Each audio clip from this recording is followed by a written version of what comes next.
I'm the programs manager at Dumbarton House, and I'm going to be introducing our program today.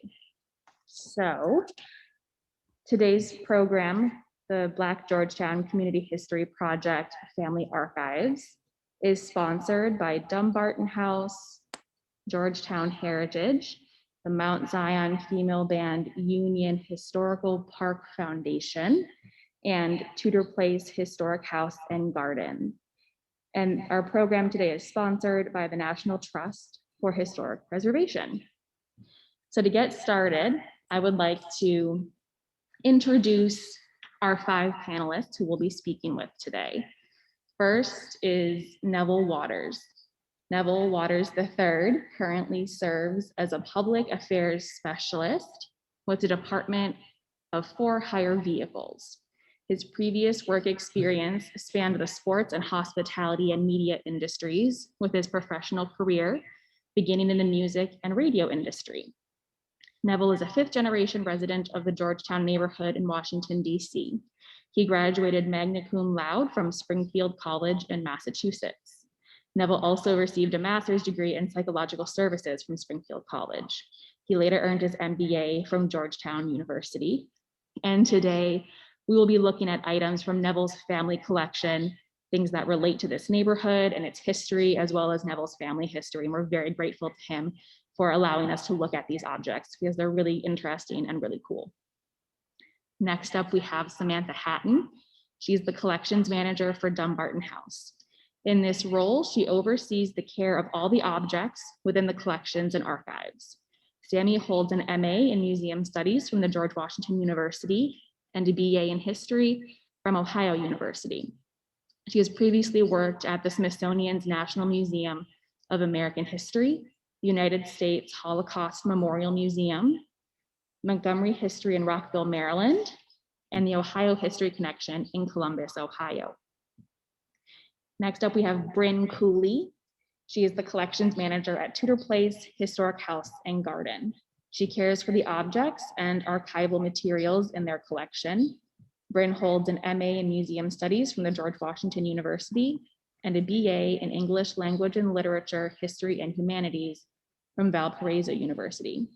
She has previous work experience with Historic Deerfield, United States Senate, and the Smithsonian's National Museum of Natural History.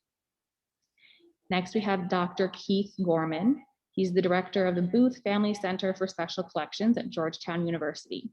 He holds a PhD in history from the University of Wisconsin-Madison, as well as a master's degree in library and information science from Simmons College in Boston, and a BA in history from Loyola University, Chicago. Keith has worked as an archivist for both academic library and cultural heritage organizations, and has experience as both a professor and administrator in higher education. And last but certainly not least, we have Dr. Mary Beth Corrigan. She's the curator of collections on slavery, memory, and reconciliation at the Booth Family Center for Special Collections at Georgetown University. She holds a PhD in history from the University of Maryland, College Park, where she completed her dissertation on the African-American family and community in the District of Columbia before the Civil War. Mary Beth is a former board member of the Historical Society of Washington and editor of Washington History. And with that, I'm going to pass it off to this group to start talking about these amazing objects. Thank you for joining us today. So I think I'm going to go first.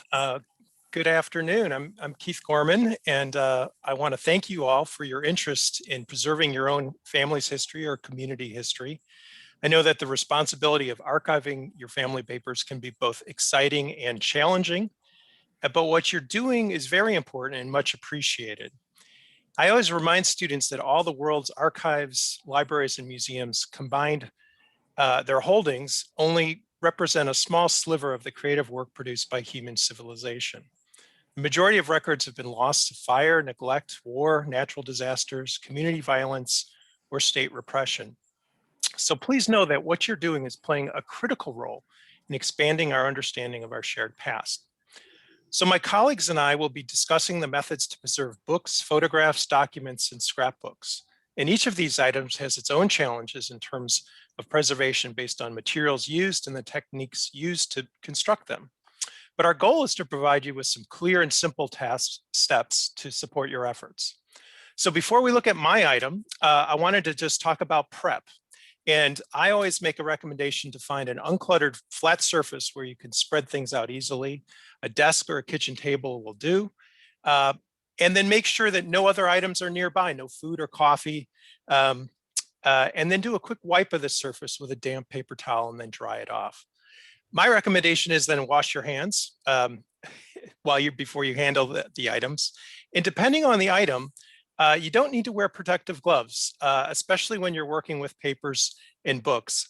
Gloves make things, at least for me, slippery, and I'm a bit clumsy in that. Other supplies that you might want to have on hand: a pad of paper, a pencil to take some notes. You might want to have a camera or your cell phone to take pictures along the way.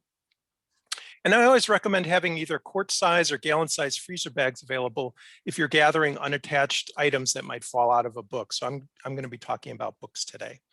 So I also suggest having various sized bean bags that might help cradle the book while you're paging through it. So that's perfect. Thank you, Sammy. So let's look at the book. So for a quick visual inspection of a book, I always want to see how things are looking. Is it stable? Are pages falling out of it? That book has some wear right there. But I also want to carefully pick it up and look at the book's front and back covers to see if there is tearing or staining. And you can see that it's been used. The book has certainly been used, and there are reasons for that. So I always want to just see what's going on. If things look a little dicey with the object, you can always just keep it on the surface and look at it from the front, and then take a look, flip it over carefully, look in the back before you actually open up the book. So the quick visual inspection, but also there's one other thing you want to do is you want to kind of do a smell test, which sounds a little weird. But I always want to smell for either mold or mildew and see what the book's condition is.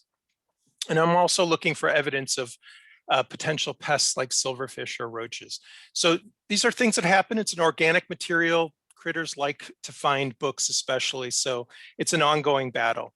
But once you've done that, you can also look at the top of the book, called the top edge or the head, and the bottom edge of the book, thank you very much, for, again, any additional issues that might give you insight into damage or issues dealing with things like the spine and the text block itself. So the goal is really a quick assessment, take a look at it, gather some real quick information about historical and cultural value maybe along, and start thinking about steps on how you're going to take, what steps you might take to preserve the work itself.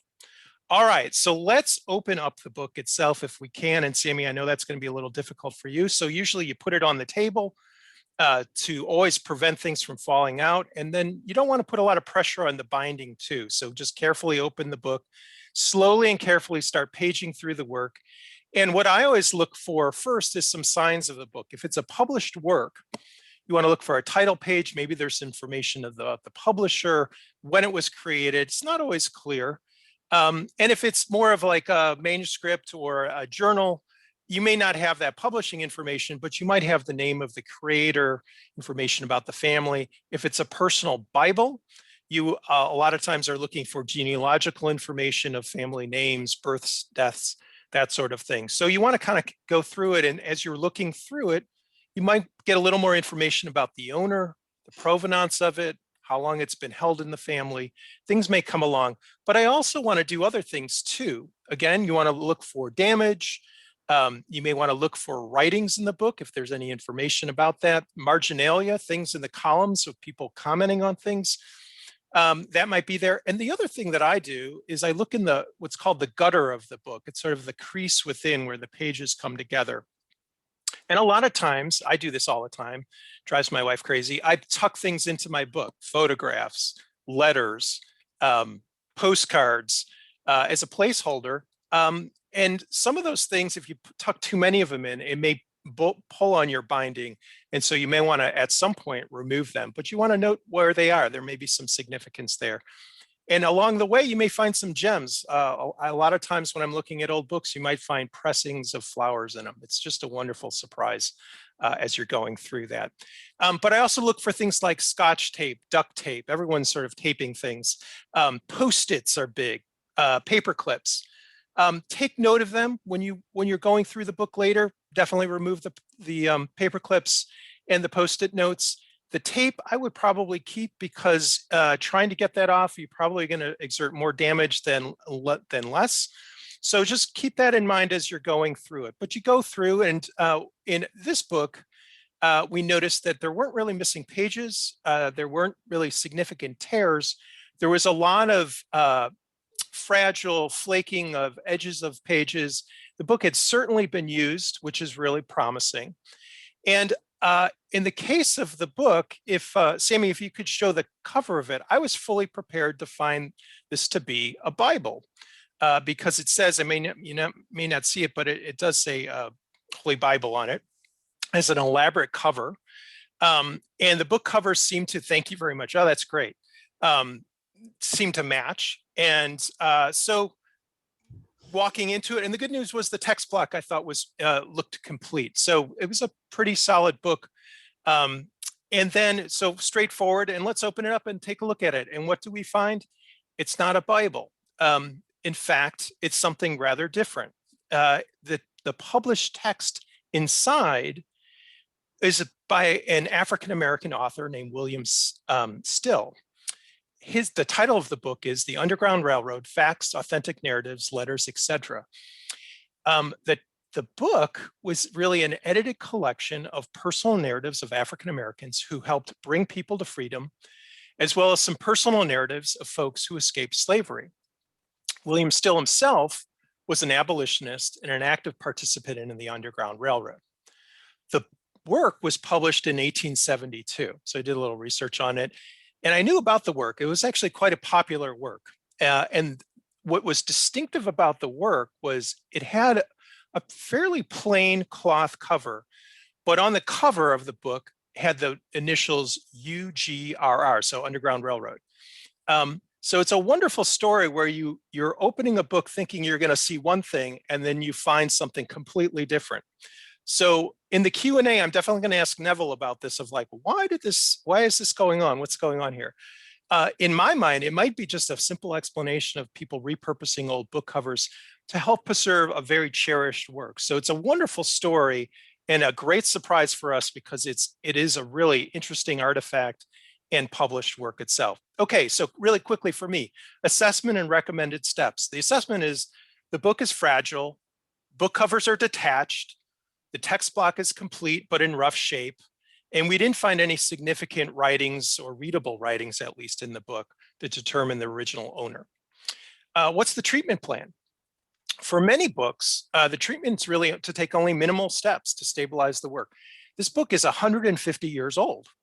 So what do we need to do? It's been struggling and managing on, but it's looking pretty good. I would suggest just some simple measures. So it doesn't need to be conserved, though you could consider that. There are copies for sale, reasonable copies. It has been digitized and found online. So what I would want to do is just stabilize the work for its historic importance. And so I would recommend purchasing some museum or archival quality ribbon to tie up the books, both across horizontally and vertically. You want to hold the book together and stabilize the items that are inside the book. And then I would suggest finding a storage space for it. I normally put books vertically on the shelf with like-minded books so you don't tip them or put pressure on them. If you feel a little more concerned about it, and this book's pretty stable, you could get a acid-free archival storage box, put the book flat in it, and then put that on a shelf. But in either way, you really don't want to just leave the book out on its own because it's going to be exposed to wear and tear, dust, and also light.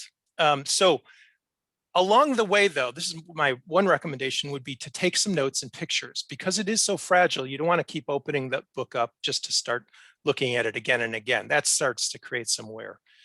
So, but beyond that, the basic treatment of the book, I would suggest the next step beyond the simple preservation steps is to identify a stable storage space. You don't want a space with wild swings in humidity and temperature. Avoid basements and attics and garages. You want to store things away from heat vents and air conditioners. And for most folks, for books, a closet is great, or a discrete bookshelf that is not in direct sunlight will do just fine. This is a great work, and I was excited to discover it. And I'm going to turn it over to my colleague, Mary Beth Corrigan. Hi, everybody. Neville also has a set of diplomas from some of his ancestors who had roles as teachers in some of the Black public schools in the District of Columbia. They went to Miners Teachers College and other, the Minor Normal School. So that's one of the earlier ones. And essentially he's determined that he wants to keep it. Whenever you have a document like this, the first thing I would ask anybody is what do you want to do with it? And what is the point of keeping it? And in this case, it's very clear he wants to keep this as documentation, as a remembrance of some of his ancestors who had prominent teaching roles in the District of Columbia Public Schools. So he wants to keep it. So then the question is, well, do you want to display it? Do you want to share it? And there are some options there. But the first thing you really have to do is to take a look at the document itself and to see what the document will allow it to do. So if you can, you're showing me one that's been folded, and it looks like it's very rigidly folded. And the first thing I would do is to just see if it's not brittle and if it's something that you can open up and take a look at. And I don't know if you can with that. Do you feel comfortable opening it and showing it? So she's had to be very careful about the way she rolls it out. And the next thing I would do is to just check to see if there's any ink marks or any stray marks on the reverse of it. And I don't recall seeing any of that. Okay, good.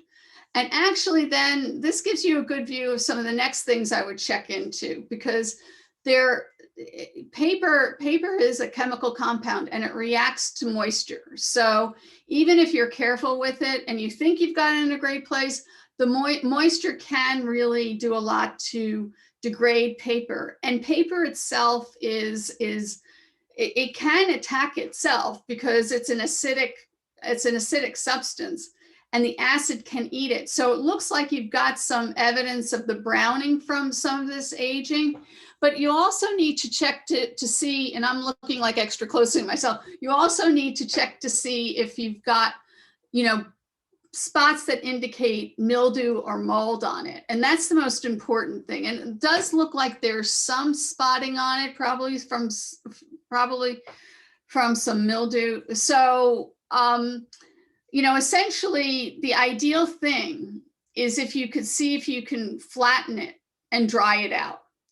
And what I would do is get if you feel like you can do that and open it up without tearing it, what I would do is get a large acid-free folder, something that covers it more than an inch, probably 2 or 3 inches, and then put it inside of that. And then put it in a safe place and cover it with, cardboard, stack books on it. Make sure it's in a place that's dry and that's not going to have a lot of traffic. So if you do need space in your house. So, you need a good space where you can put it and flatten it out and really forget about it in a way. You want to make sure that it stays stable. But basically to move away from it and keep it that way for really enough months, the longer that you can stand it, probably the better. Then I would go ahead and do what you probably want to do with it. And that is to photograph it. And if you decide you wanted to put it in storage and not display it, I would also suggest that you get a flat box and something that is large enough to cover the folders you already have it in there, and put it safely in that box. if you decide you want to get it framed, then and display it, then you really need to go to a framer who can provide acid-free materials. And I'm recommending acid-free folders and acid-free framing materials because you don't want to put the paper into especially a very tight space where it's with something that's acid and is going to deteriorate. It's only going to travel and make it worse. It's kind of contagious. And so, so you do want to make sure if you're trying to preserve it for the long term that you're using, acid-free materials. So that's it. And next up is, I'm not sure, Mary, who's next? Sammy is going next. That is me. Hi, everyone. Hope everyone's doing well and staying home and safe today. So I'm going to be talking about photos and photo albums. So here's one that I have, just a nice little loose photograph of a girl on a horse. This one looks to be in pretty decent shape so far, but I would like to see it in a sleeve. If you have any loose photographs that are not in albums, I highly recommend either putting them in the archival folders like Mary Beth suggested with the diplomas, or in a type of plastic sleeve that you can buy. We usually look for archival quality ones. They're all made from plastic, but there are certain kinds of plastics that you want to avoid.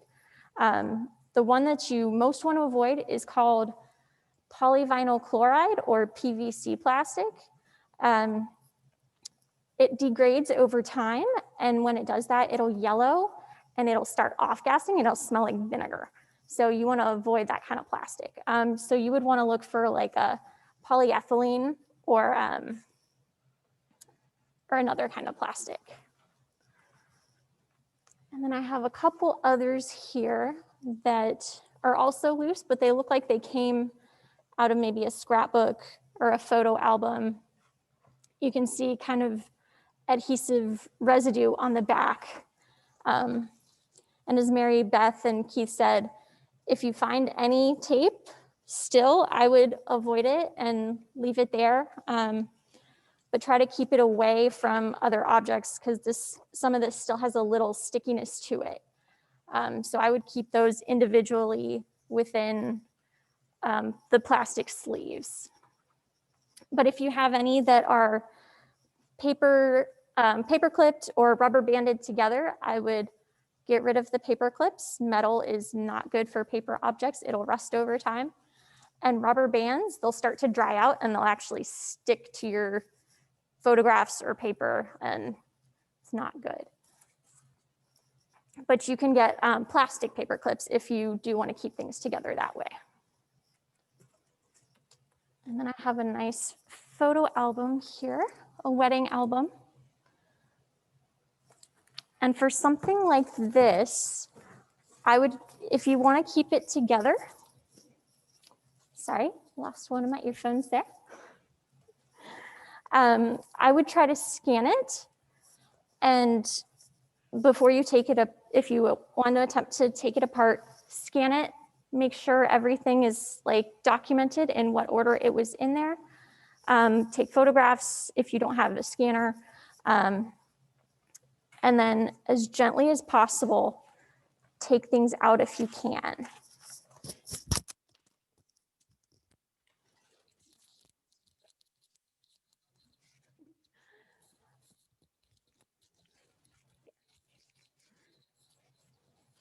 Sorry about that, technical difficulties, folks. They don't want to stay in. Cool.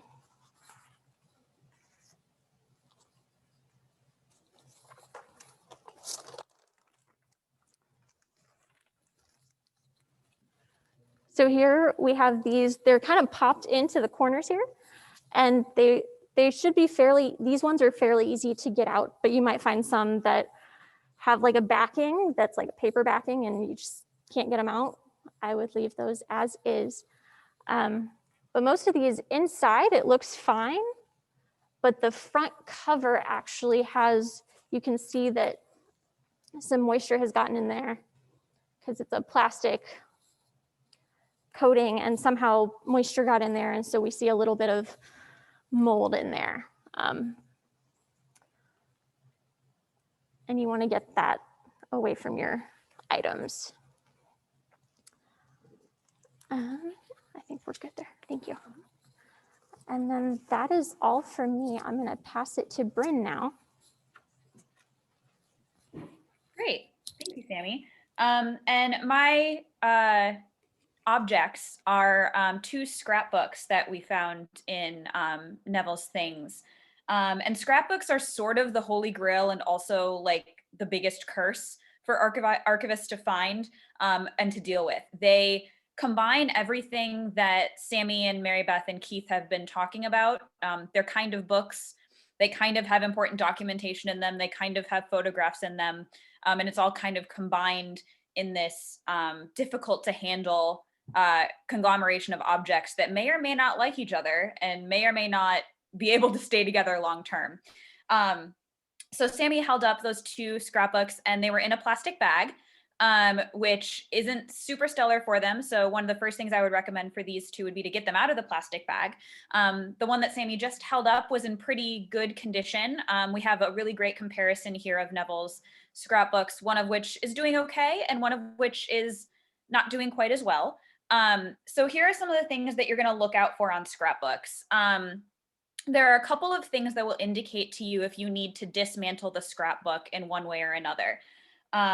If you do not notice any of the things I'm about to list, it might be best to simply leave the scrapbook as it is. One of the key elements to taking care of historic objects is the principle of do no harm, which is that for all the effort we're putting into preserving these things, the first thing you want to do is not hurt the object while you're trying to save it. So for something as complex as a scrapbook, there are situations in which you don't want to touch it at all. You just want to do sort of the very basic things that Keith mentioned, tie it together, get it out of the sun, put it in a nice, no fluctuating temperature, no fluctuating humidity area, and that's all you have to do. So for a nice and stable piece like that, that might be the best move. Thank you, Sammy. If you see some of the things I'm about to mention, like is what you're going to see on this next scrapbook, then you might want to do a little bit of intervention. So some of the things you might find are failing bindings, meaning that it's not held together anymore. The pages are kind of loose. Failing adhesive, that means the things that are sticking the pictures or documents inside to the pages aren't working or falling apart. Something that we call inherent vice damage. That's just a really fancy way to say that like pieces of the objects inside of the pages are hurting each other just by being next to each other. So some examples of things that might hurt other things that they're near are newspaper clippings. Newspaper is sort of notorious for being a very acidic material that will hurt photographs or other paper that it's near. Other things that can happen is the picture can cause damage to the paper. The adhesive can cause damage to the picture and to the paper. Different things on what we call ephemera, like little like invitations or pieces of metal and things can be metallic, and that can cause damage to other things as well. So if you notice any of those things that look like leaving the scrapbook in its current condition is just going to continue to make it worse, then that's when you're going to decide that maybe taking it apart is the best move. Much like Sammy mentioned with the photograph album, the first thing you're going to do is take note of the way it's ordered originally. There's probably a reason that it is in the order that it was in. So for this slightly in better shape scrapbook, you can see a couple pieces of ephemera that are related to each other, which we know because of where they're located in the scrapbook. So you do want to make note of that. You can do that by taking notes on the pad of paper Keith recommended you have. You can do that by taking pictures of each of the pages in order. You can do that by scanning, using a scanner and put it into something on your computer or some sort of documentation that you're doing for the whole archive. There's a lot of different ways to do that. You can even, if you have like a number 2 pencil, sort of a last resort is to note on the back of photographs where they were in the scrapbook as well. Step 2 is to take apart, separate the ephemera and the images and the newspaper clippings as safely as you can from the pages they're adhered to. This will not always work.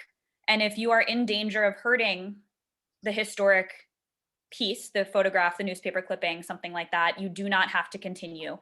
You can kind of leave it together. But in as much as you can, try and remove as much paper and adhesive from the backs of these photos and ephemera as you can. Much like with the tape, if it looks like you're going to hurt the picture by taking stuff off, stop taking stuff off. Then you're going to rehouse these objects, the photographs and things, while maintaining that order as much as you can. There are a couple options for putting things into a new high quality archival situation. The sleeves that Sammy mentioned, they come in singles, they come in like sets of 3, so you can keep groupings together. They come in different sizes. They come in ways where you can put them into boxes. They come in ways you can put them into binders to kind of keep that book feel if that feels necessary to you. So there's a lot of options for types of things if you're gonna go the full rehousing route. Another thing to do while you're doing this is do that labeling that I mentioned with a number 2 pencil. If you put, for example, the photographs in like little acid-free paper envelopes, you can label the envelope directly with what's inside.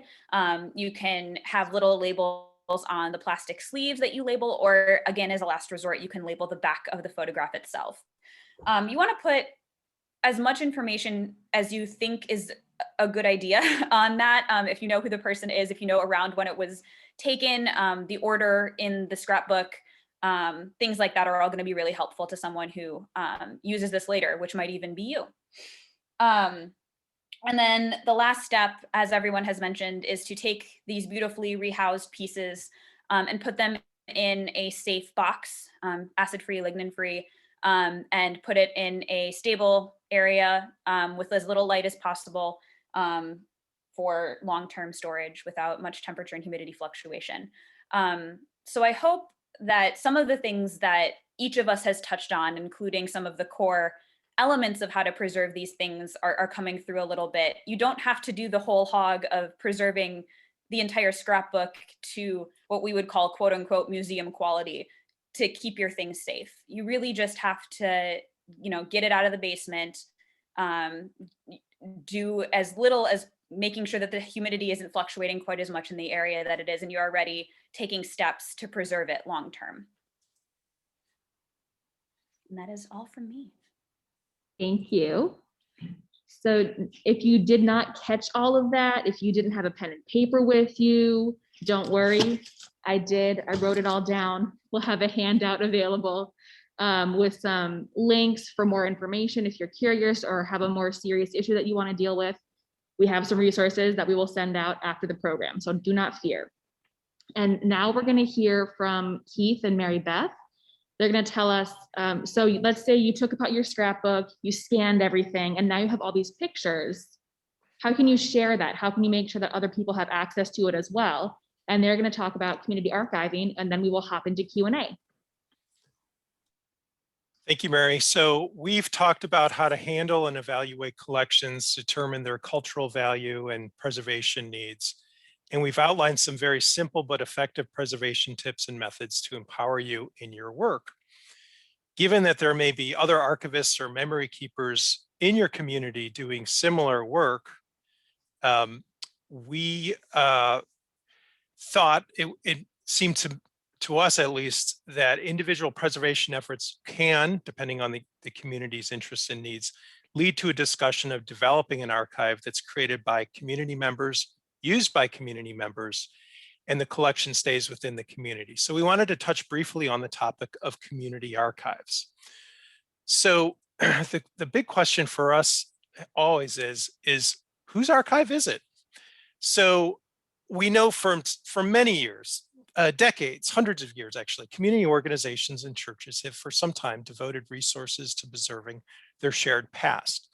But I would say that a broader public interest in empowering a community or group to tell its own story really emerged during the 1960s and 1970s. There was the civil rights era, the anti-war movement. All of these efforts at engaging social change and political change questioned how history was being told and how it was being saved. Who had the resources and the political power to shape a national narrative and decide which stories mattered?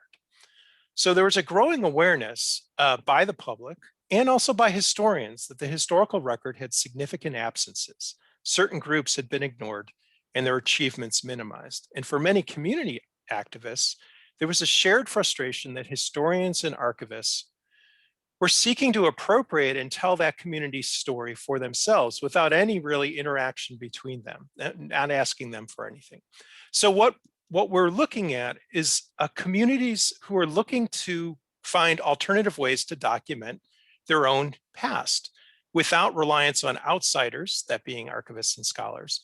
And the whole model really shifted. They kind of inverted the whole model. Instead of it being archivists and scholars deciding what to collect and then who to make it access to, it was really the community who was saying, we're going to choose. We're going to select the items that are in our community. We're going to keep the items in our community, and we'll choose whether we want to share with the broader community outside of our individual group.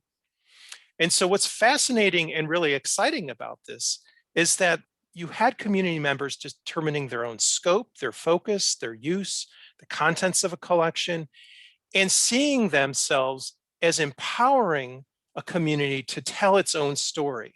And so you see a lot of this in the 70s and 80s, 90s, and into the 2000s, where communities are embracing exhibits, walking tours, oral histories, historical preservation, murals, drawing on collections that are in their community and grounding it within sort of the historical base as they're talking about those past stories. Okay, let's go to the next slide.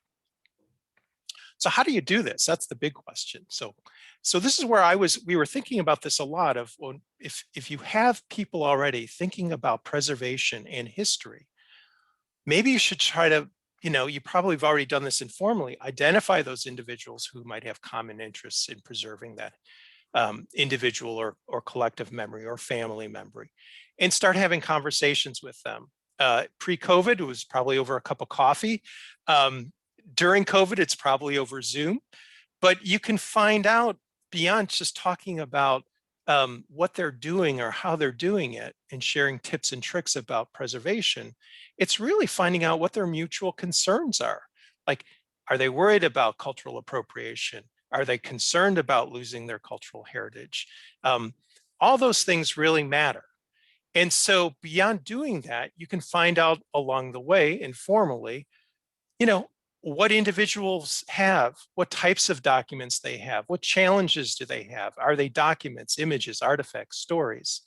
So this is a great way to begin a community-based conversation within the community about those things. And along the way in those conversations over coffee or over Zoom, you can start talking about how to acquire skills to preserve family and community records.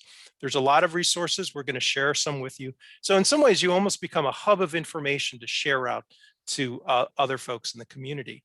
And what I really think's fascinating about community archives is you're establishing a social network that really nurtures innovation, new thoughts about engagement, programming, and it really is underpinned by the idea of democratization of the writing of history, giving the power to you to write your own history and not rely on others to do it for. All right, let's go to the next slide. So how do you do it? So we come together. So let's so we're gonna more. Sorry, there. Oh, there. Oh. Sorry. Sorry. The challenges of a Zoom I call. do this all the time, unfortunately. Mary Beth has got a quick finger on the forwarding the slides. So the other thing you would do just to build up to this is, so you have those conversations. I think what really happens if there's enough people and if it's determined that the community sees interest and a need, then you really have to start determining what that is. What will the archive do to meet that need? And is it a physical archive? Is it a digital archive? Mary Beth's going to talk about that. And where it resides, do you actually move the things from families or do they stay within their family? Those are big issues. But then the bigger conversation within the community is, what do you preserve? Because it takes time and resources and space, as we talked about. And then as you sort of talk that through, then you start thinking about, well, what do we have? What are our strengths? What are our gaps in our collections? Do we want to focus on a certain area? Who do we want to bring in to see if we can get other materials? Is there a specific event that we really want to document that's really important to us? And then again, build out more conversation in determining sort of the relevance, the significance of documents and artifacts. It's the community that decides what's important. It's not people on the outside. It's not scholars doing it. It's community members. And how do these documents or artifacts really underpin one's understanding of that community and where you might fit within that, and maybe in the arc of history as well. And then you start to establish things like collecting focus, a selection criteria. And then this is the thing that I think really sort of pivots you from a conversation to doing something as a community, which is you start to recruit and mobilize community members to share, meaning that they may temporarily loan or give a scan of a document for an exhibit or an event or a social media post. So the collections stay with the family, but you're sharing out with a community.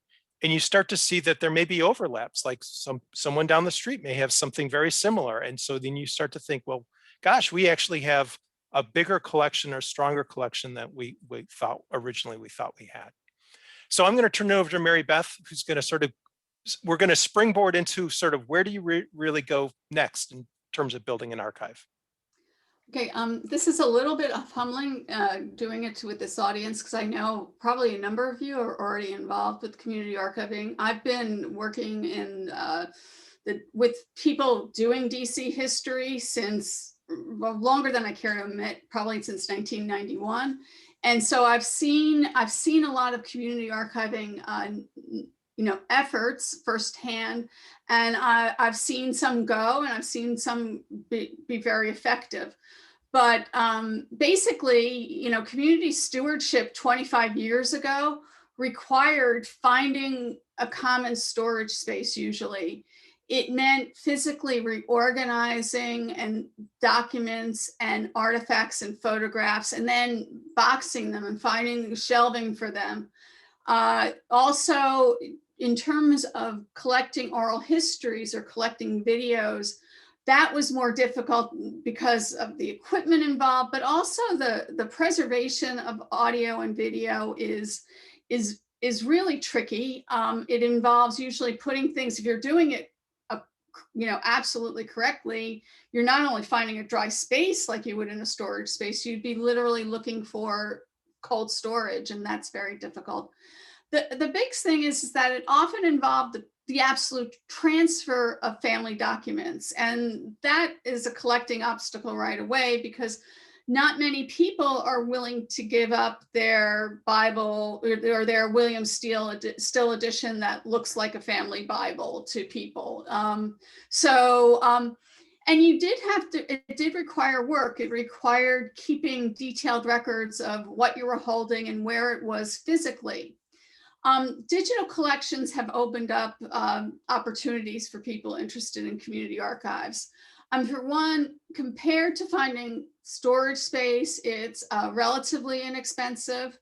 It's, the ownership of documents and photographs and artifacts, it's not as big of an issue because they don't need to be physically transferred. They don't need the physical care of acid-free boxes and acid-free folders. You can share things by sharing, digital folders, whether it's a box folder or, a Google Drive. So they replace storage rooms, and that's generally more accessible than finding a low rent space that's cheap. And you always end up in a basement or someplace that nobody wants to be in. And it's much better to be, working with a Google Drive.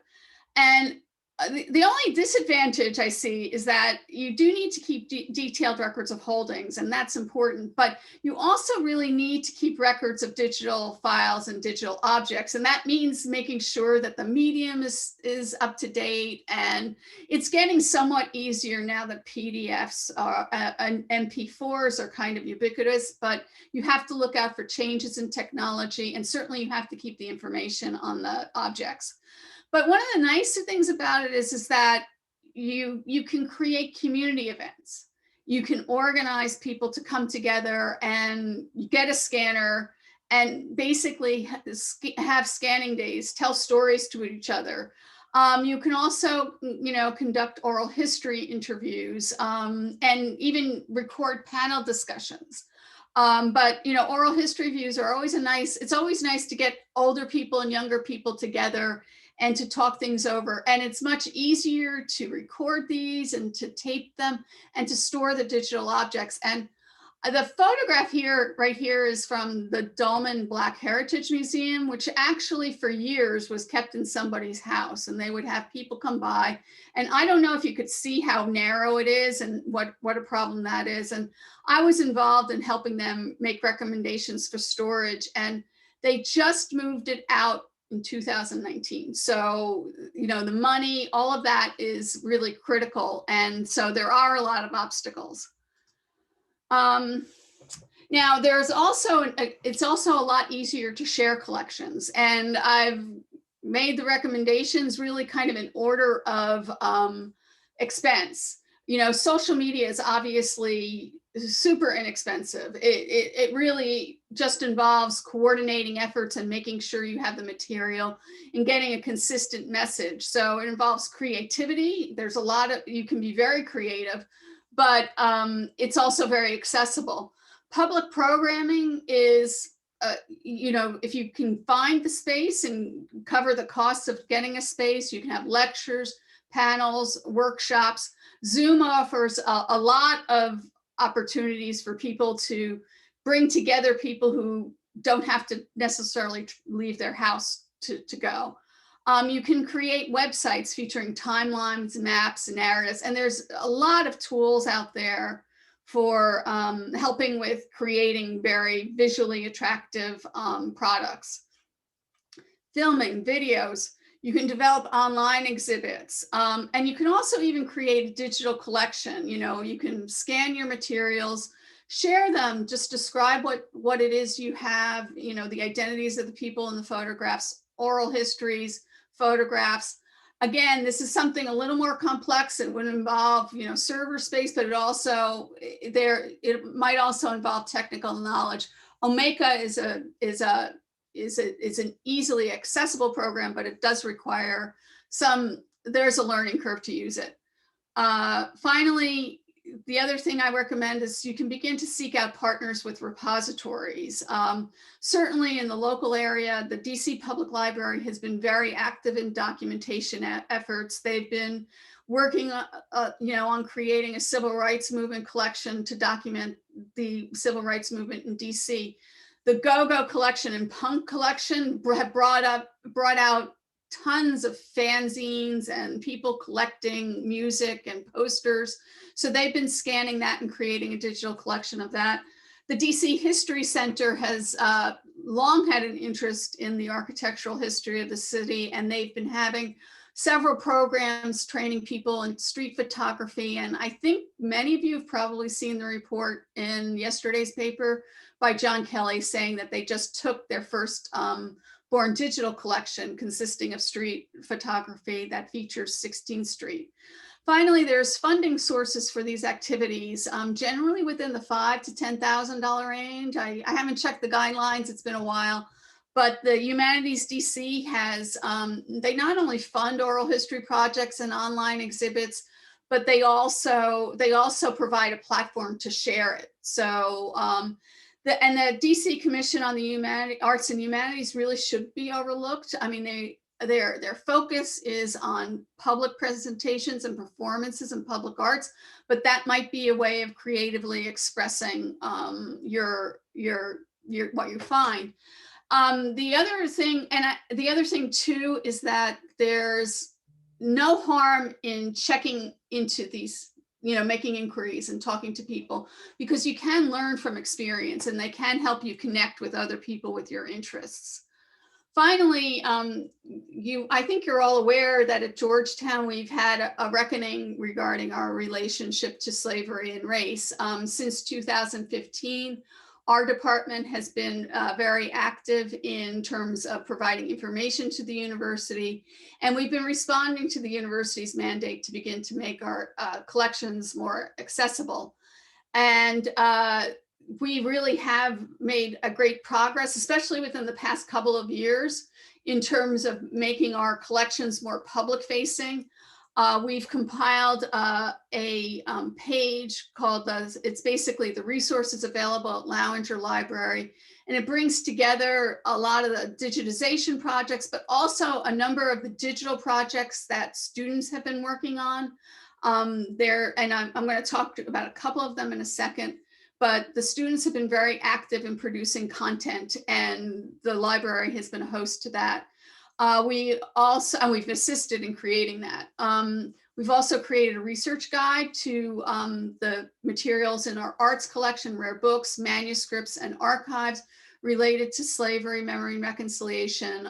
We have an awful lot on the post-emancipation period that we still are trying to assess and get out, but that's also really, I think, going to be important. We have some digitization projects in progress. The Archives of the Maryland Province of Society of Jesus is a collection that really is a regional collection, but it helps to place Washington history in its regional context. We certainly have materials related to their activities at Georgetown College and at Washington Seminary, which is now Gonzaga College High School. We've been placing online our financial records for Georgetown College. And finally, most of you, if you're familiar with the work we've done, you've probably come across the Georgetown Slavery Archive. And that's a bit distinct. They've been collecting documents, and they really have responded to the examination that Georgetown's done. And they've been placing selected documents related to slavery at Georgetown College on their site. The great advantage of this collection is that they've transcribed their materials and they've translated them. But there are definitely entries on them that are incomplete. They're just sample pages of broader sets of records. And finally, we've been working hard with students to give them an introduction to digital tools and some of the resources available in our archives and at other places. The Price of Georgetown is a walking tour that's created using a tool called Story Maps. These are the sites that are related to slavery, memory, and reconciliation on the Georgetown campus. One of my colleagues, Megan Martinson, helped support a project by Professor Chandra Manning and her course History 396. And it's called Escaping Slavery, Building Diverse Communities. And it's a really good, map of the city during the Civil War that shows the defenses of Washington and the various refugee camps in the Capital Region. And it's really, they really do provide some rich content on it. I strongly recommend people look at it. And finally, we can really help anybody who's involved in community archiving. We can do consultations on the sources that are available at Georgetown and some of the other local repositories. We can give advice on collections care, cataloging and appraisal, and certainly, helping people introduce themselves to digital tools. We can help with workshops on preservation of documents, books, and artifacts. We have a classroom that we can schedule events in, and we also have access to other areas of the library as well if we can get on the schedule. And finally, we can help make connections with faculty and students who are interested in exploring the community history with you. There is an awful lot of interest in Georgetown. And you can contact either of us for more information at any time. And during normal times, we're more than happy to see you at our, we're located on the fifth floor of Lowinger Library. And I actually have a link to the COVID updates, and I'm about to share with you in our chat the slideshow as well as some of the links that we have. So. Thank you so much, Mary Beth. Now we are going to jump into Q&A. The first thing that I'm going to ask is, Neville, could you please tell us a little bit more about the things that we looked at and any of the other things that you have in your collection that you want to use this advice to help preserve? Sure. Thank you very much. And I appreciate the insight and information that frankly is going to be very useful that I can utilize to help preserve some of these items. And also, just for the record, I need to get you an updated bio. I've moved on from the Department of For-Hire Vehicles. I'm still with the district government, but I'm at another agency now. So we want to make sure my fans can follow me. Anyway, I'll tell you what was particularly interesting to me. Keith had mentioned to me that he wanted to start this program by talking about the family Bible.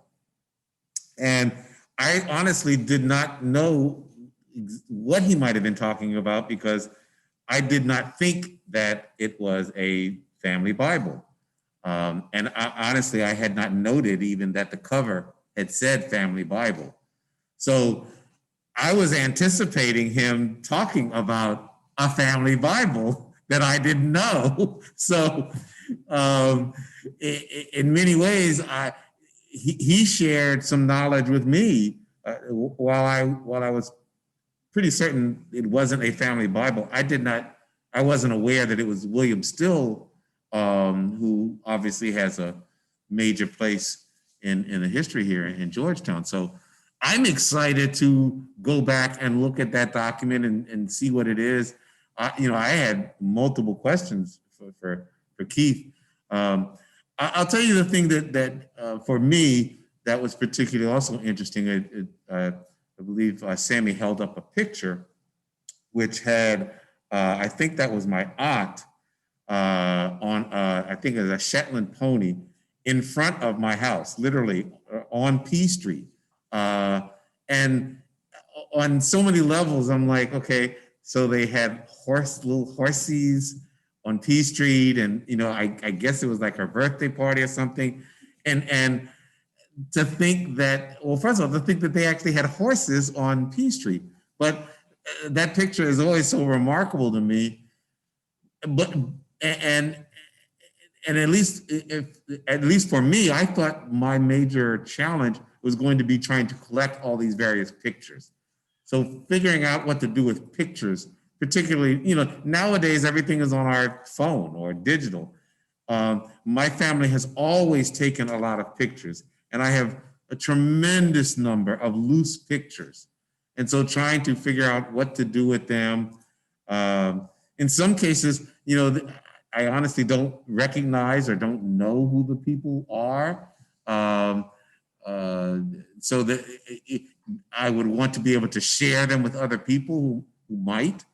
So figuring out what to do with those items was particularly interesting to me. The other things I just wanted to remark also, because I think Keith mentioned this, finding things. And inside of, and I'm not sure if it was a scrapbook or some other book, there was a lock of hair. And I believe it might have had it wrapped in a piece of paper and even identified whose lock of hair it was. First of all, the hair was remarkably preserved all these years, but it was just an example of how things get stuck into, some book or something and just stay there. And I never knew it was there. And it was just a matter of really because of this project starting to go through it and finding that item. So that was, I think, very good advice. And again, the last thing I would say is, a lot of this, again, for me, came about because of two things, really. One, doing some remodeling in the house. So, that finally means you have to go through and gather these items up. They've been sitting there in the corner for years, not bothering anybody. And, and because now you have to do something with them, you realize that there may be some interest, some value. So that was one thing. And then the second was really a lot of the work that I've been doing with the cemetery next door here to Dumbarton House, where, only recently, finding out little tidbits of history about my family, about the connection to Georgetown, the history of Blacks in Georgetown, of the development and the political involvement of my family. All these things sort of then sparked an interest in, wow, all those things that you had in your house that you've just found, let's find out what they are, what to do with them, and how to preserve. So I appreciate you going through these things and sharing some of the good ideas. It was so much fun. So much fun to go through the boxes. So thank you, Neville, for letting us do it. Awesome. Thank you so much, Neville. And now we have some questions from our audience members, some very specific and some very general. So here we go. At first, I'm going to put this one to Keith. How can you get rid of mold on paper or a book?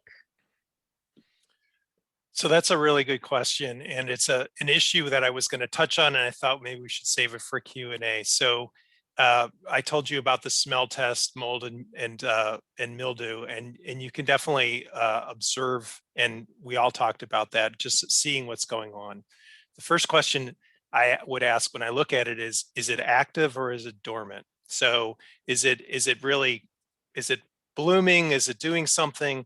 Or was there mold at one point and then it sort of stopped? So the first thing I would do is I would remove it from the rest of your collection, so you don't want it to spread for sure. I would down a mask. We all have masks these days, so it's not hard to find one. But you don't want to ingest that. People get very sick, and you can get quite sick in doing that. I've gotten, actually, I'm sort of used to it, but I seem to actually have more adverse reactions now after working with such moldy things. So I would put it probably in plastic first, separate it and let it sit for a while, separate it from everything. You may want to see if it just sort of goes dormant.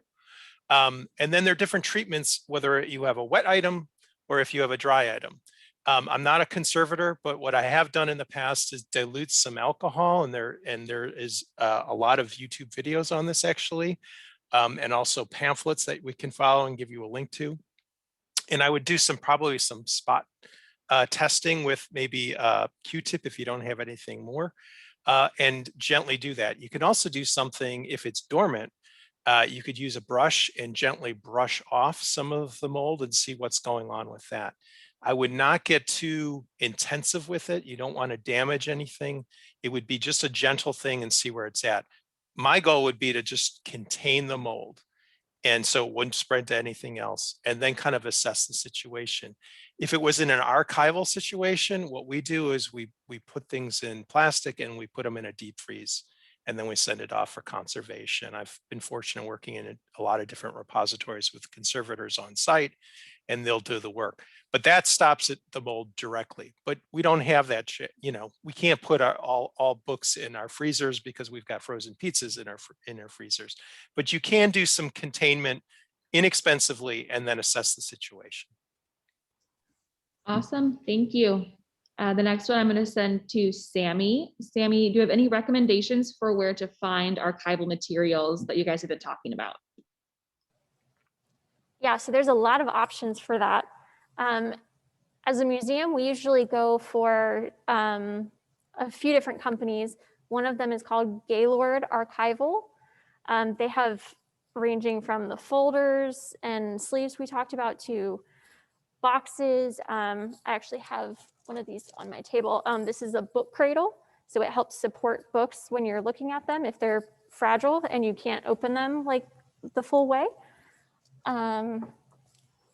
Tags, tools, gloves, all sorts of things. There's another one called Archival Methods or University Products. Those are the ones we usually go for. And if you buy things in bulk, usually probably like 10 or more, you can often get discounts on things. But if you don't want to spend a lot of money on these more expensive products, you can find sleeves and folders at places like Office Max or Staples, even Amazon if you want to go that route. But we're going to include links to all these places in that handout that Mary mentioned. Yes, we will have all this information for you guys to look back on later once you're ready to really dive into your own family collections.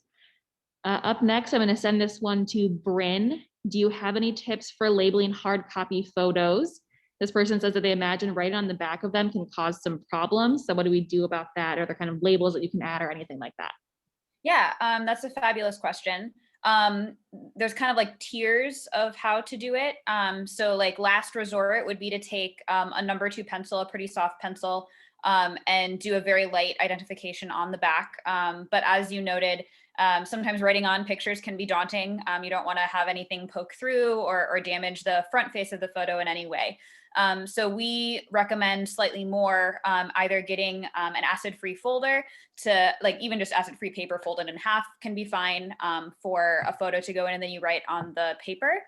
And then this kind of other option is if you do get one of those plastic sleeves that is the right kind of plastic, we often use Mylar, then you can attach an acid-free label to the outside of that plastic and write on that as well.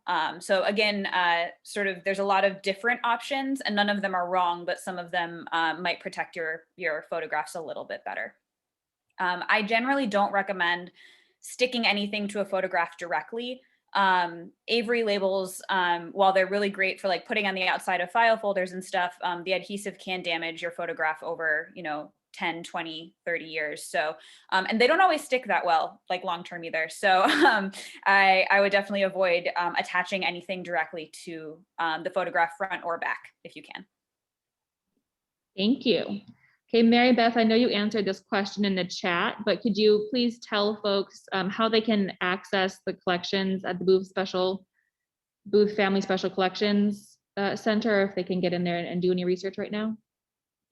Keith, I can take this, but right now the Lounger Library is open to people who are part of the Georgetown community, meaning faculty and students who have what's called a GU 360 badge. And what this is they've gone through a testing protocol. Because of a recent spike in cases, the Booth Family Center for Special Collections is closed until March 1st. But conditions will be reassessed and we will be open if it returns to what it was before. We will be open by appointment only for limited hours to the group of people who are available, who are eligible to come in through Lounger Library. And there's an appointment system for everybody who wants to come into the library. So the best thing I can tell people is that they should be aware that we have a page for the library regarding these policies, and they should check regularly for updates. I would not expect anything to change overnight. I don't know, Keith, if you want to add anything, because really Keith is he's the rule maker for our department. I guess I didn't see myself as the rule maker, but right now, so we were following just at the university's health protocol of who can come onto campus or not. And partly it's really just the social distancing and people. So I work periodically on campus, but I have to be tested weekly to allow me to do that. Our hope is as things improve, more people get vaccinated, infection rates go down, we will shift again our protocols and allow more people onto campus and into the library. So pre-COVID times, you can set up an appointment. We welcome researchers from around the world and in the community. And one of my goals in coming to Georgetown was really to open the doors and welcome community members. So when things return to, I guess, the post-pandemic normalcy, we would love to welcome people in, offer tours, workshops, whatever, and work with the community to do that. That's something that's near and dear to me. I think is really critical if we're going to be neighbors. So that's the hope. I would say going forward, the only thing I was going to say is we do have an online presence. So we have people on site and remotely who are answering reference queries. We do some digitization on demand for certain things, but primarily we're focusing right now on just sort of the Georgetown community. But please don't hesitate to send me an email or Mary Beth or colleagues. We'd be happy to answer any questions that you might have. Wonderful. And I've gotten a couple questions about access to the recording and access to our presenters today. We are recording this and it will be available on YouTube after the fact. We'll be sure to send it out to everyone, and all of our presenters, not Neville, but the 4 experts here have agreed to be in touch. Neville, if you want any of us to call you and ask you questions, let me know and I'll put your contact information on the sheet. So if you do have any like special circumstances or specific things that you're interested in, you can go ahead and contact Mary Beth, Keith, Sammy, or Bryn with those questions, and their contact information will be on the handout that we're sending out after the program. As of right now, I got another question. Yes. It's, let's see, it's a long question. Give me a second to read it. This person, his name is Jared. He's a very proud 5th generation native Washingtonian with roots in Georgetown. And he's begun cataloging thousands of old family photos, specifically relating to Black Georgetown at the Peabody Room at the Georgetown Library. And he wants to know of any other places where he might be able to exhibit these photos and help raise awareness for the history of Black Georgetown. So do you guys have any recommendations for where Jared could share that information?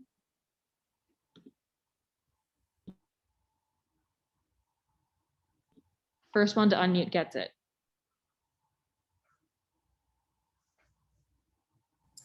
Well, let me just say that at least in a perfect world, the foundation that is working with the Mount Zion Female Union Band Society Cemetery would acquire a facility for that specific purpose of being a repository for the archives of Black Georgetown. One day, I hold firm, I put it in the universe that there will be something very similar to what he's describing right next door to here, and we will have wonderful programs and young people coming and discovering history, not only of Black Georgetown, but here at Dumbarton House, and how this all relates, and really present a more full, complete picture of the robust history of Blacks in Georgetown. So that's where we're going, and any support is always welcome. But I concur that would be a wonderful culmination of our efforts. And another, I guess, thing to bring up or talk about at this point is in-person exhibits are, at least for most of us, kind of an on hold in perpetuity for the moment sort of thing. So a lot of the things that Mary Beth brought up in terms of digitally presenting things using sort of low cost, digital based ways to share that type of history is a great idea, and something that we're trying to work towards as a part of this particular project that this lecture series is a part of. So my first piece of advice would be to be on the lookout for these presentations that this project is putting forward, and sort of see where that community archive goes, and put in your 2 cents for what you would like to see happen with that. And then secondly, sharing it personally on the internet or with other people is one of the best ways to get started. Absolutely. That is definitely still in process, but we are very much so hoping that part of the outcome of the Black Georgetown Community History Project is a digital community archive, a repository where Jared could send pictures like that, copies of pictures like that, and people could say, oh, that's my great grandma, or I used to go buy ice cream at that shop, and be able to kind of create a fuller picture based on everyone's recollections and memories, which I think would be really powerful. So I'm currently not seeing any additional questions coming in, and we do appreciate all of you for sticking with us today. I want to thank Bryn, Sammy, Keith, and Mary Beth for their wonderful expertise today. It was so appreciated. And we want to give a very special thank you to Neville for allowing us to look at these very special personal items from his family. We had a wonderful time looking at them, and we really look forward to supporting you as you continue your journey to archival preservation within your own home. So if you have any questions, just be sure to let us know. To round this out, We are going to be having continued programming for the Black Georgetown Community History Project on the third Friday of every month through June. So the next one is going to be on material culture. So if you have a quilt or a desk or some object that's been passed down in your family and you want to know how to better take care of it, join us in a month. We'll be doing the same thing with different folks, talking about how objects tell stories and how we can best take care of them. And then after that, we don't have a plan. So we'll let you know what the further topics are, but there is more information coming down the road. And we appreciate all of your time and energy. And we hope that all of you guys stay safe and warm and dry out there as we weather this extended winter. So thank you once again, and we'll see you guys next month. Thank you for coming.